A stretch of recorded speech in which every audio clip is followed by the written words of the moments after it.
இன்றைக்கு மக்கள் செல்வாக்கு இழந்துட்டார் ஸ்டாலின் அவர்கள்.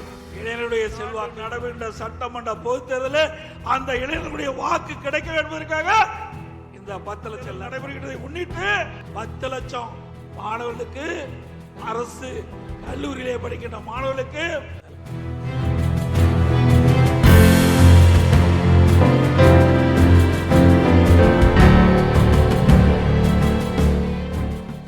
இன்றைக்கு மக்கள் செல்வாக்கு இழந்துட்டார் ஸ்டாலின் அவர்கள். இளைஞருடைய செல்வாக்கையும் இழந்து விட்டார்.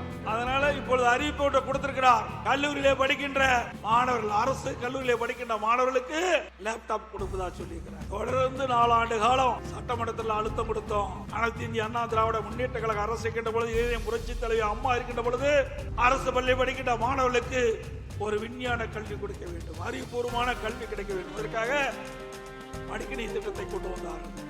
சுமார் 52 லட்சம் மடிக்கணினி கொடுத்தோம். அதை வலியுறுத்தி சட்டமன்றத்திலே நாங்கள் தொடர்ந்து பேசினோம்.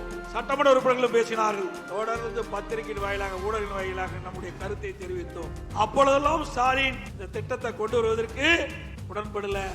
இன்றைக்கு மக்கள் செல்வாக்கு இழந்த காரணத்தினாலே, இளைஞருடைய செல்வாக்கு இழந்த காரணத்தினாலே அடுத்த ஆண்டு சட்டமன்ற தேர்தல் நடைபெறுகிறதை முன்னிட்டு 10 லட்சம் மாணவர்களுக்கு, அரசு கல்லூரியிலே படிக்கின்ற மாணவர்களுக்கு லேப்டாப் கொடுப்பதாக அறிவிச்சிருக்கிறார். மாணவர்களுடைய நலன் கருதி கொடுக்கல.